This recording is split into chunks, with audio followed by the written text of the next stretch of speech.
Episode 5। College के cafeteria में हलचल मची हुई थी। दोस्त हंसी मजाक कर रहे थे, कोई पढ़ाई में मग्न था तो कोई अपने मोबाइल में डूबा हुआ था। इसी माहौल में रुबीना अपनी चेयर से उठकर धीरे धीरे अभियंत की तरफ बढ़ी। उसके दिल की धड़कन तेज हो रही थी, लेकिन चेहरे पर आत्मविश्वास था। वह अभियंत के पास आकर बैठने लगी। अभियंत ने भौहें चढ़ाते हुए उसकी ओर देखा और गहरी आवाज में कहा, नो स्टैंड अप। उसकी आंखों में नाराजगी थी। मेरे पास से चली जाओ।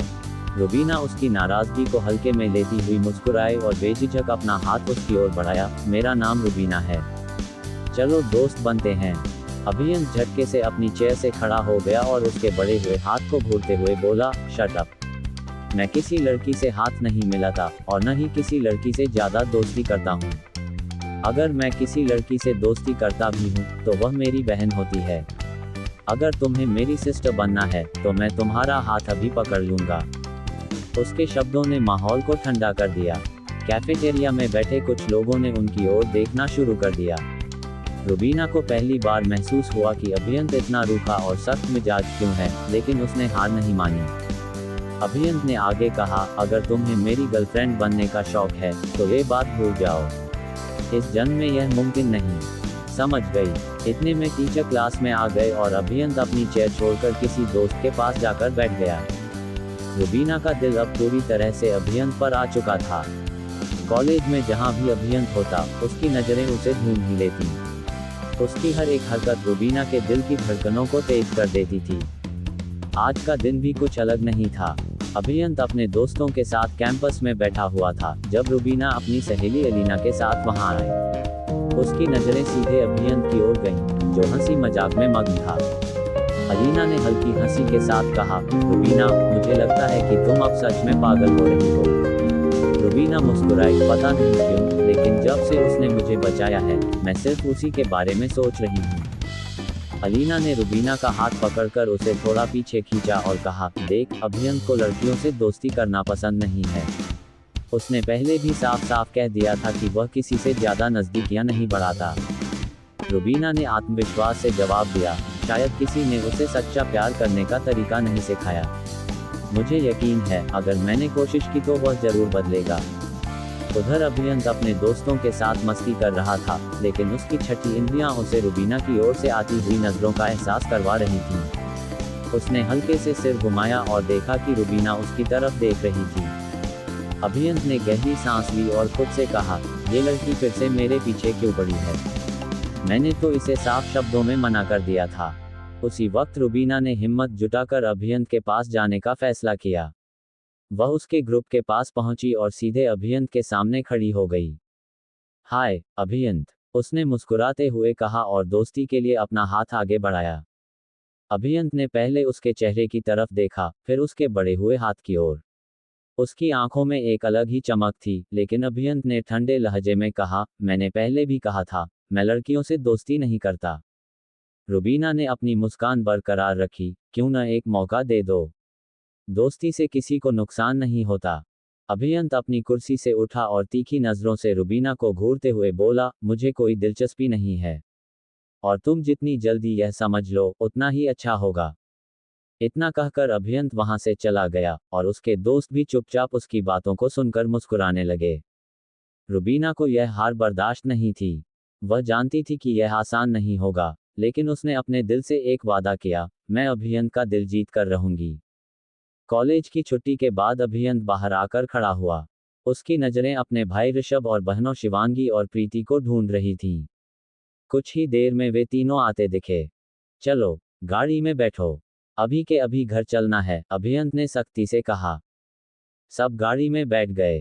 तभी रुबीना दौड़ते हुए आए और गाड़ी के सामने खड़ी हो गई।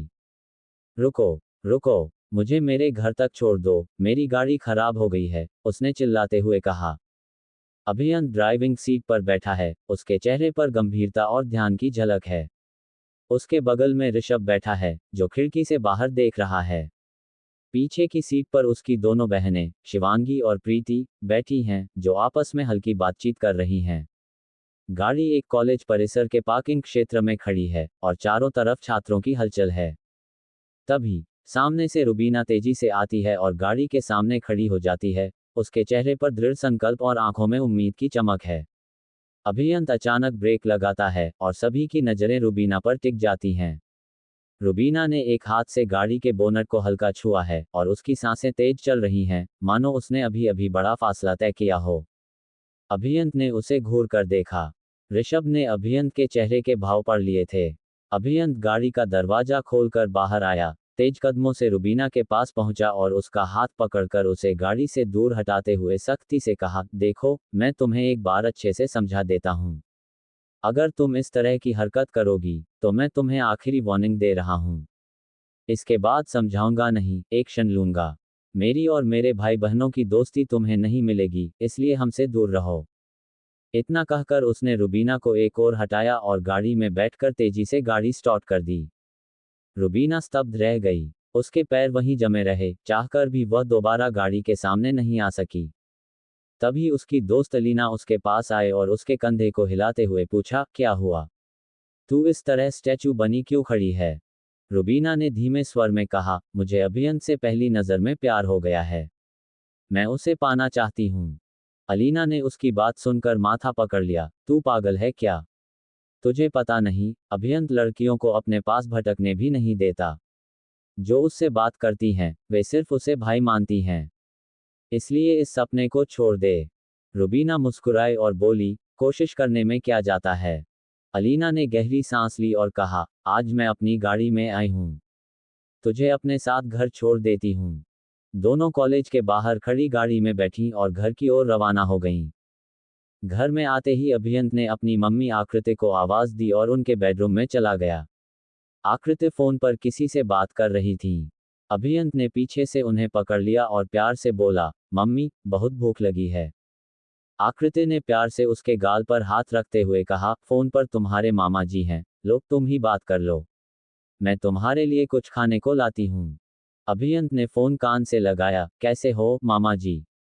प्रथम की आवाज आई, मैं ठीक हूँ भांजे। तू बता, कैसा है? अभियंत ने शिकायत भरे लहजे में कहा, आप अमेरिका कभी आते ही नहीं हैं, हमें कितना इंतजार करवाते हैं। प्रथम ने हंसते हुए कहा, अभी तो तुम सबको इंडिया आना है। तुम्हारी बहन वर्तिका की शादी तय हो गई है। अभियंत खुशी से उछल पड़ा, क्या? दी की शादी? अरे वाह, मैं सबसे पहले आऊंगा, पूरी फैमिली बाद में आएगी। प्रथम ने कहा, तो देर किस बात की? जल्दी से आ जा। आज ही डैडू से बात करता हूँ, अभियंत ने उत्साह से कहा और फोन काट दिया। रात को जब पूरा परिवार डाइनिंग टेबल पर बैठा, अभियंत ने अपने पिता आरंभ से कहा, डैडू, मुझे इंडिया जाना है। मामा जी का फोन आया था। सबने चौंक कर उसकी तरफ देखा। आरंभ ने गंभीर स्वर में कहा, ठीक है, लेकिन तुम्हारी पढ़ाई का क्या होगा? आकृति ने तुरंत कहा, अरे, पढ़ाई बाद में देख लेंगे।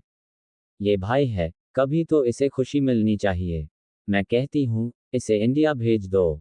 आरंभ सोचते हुए बोले, ठीक है, मैं डैनियल से बात करता हूँ। कल ही निकल जाओ। आकृति चौंक गई, इतनी जल्दी? हम अभियंत को ऐसे कैसे भेज सकते हैं? आरंभ मुस्कुराए, तो आप भी उसके साथ चली जाए। मुस्कान, अभियंत की बुआ को भी आराम रहेगा, शादी की तैयारियों में आपकी मदद भी हो जाएगी। वेद जी ने कहा, हम दोनों भी चलते हैं। आकृति ने झट से कहा, जब तक आप नहीं जाएंगे, हम भी नहीं जाएंगे। सब हंस पड़े। अभियंत ने गंभीर होकर कहा, आप सबको मुस्कुराने की जरूरत नहीं है।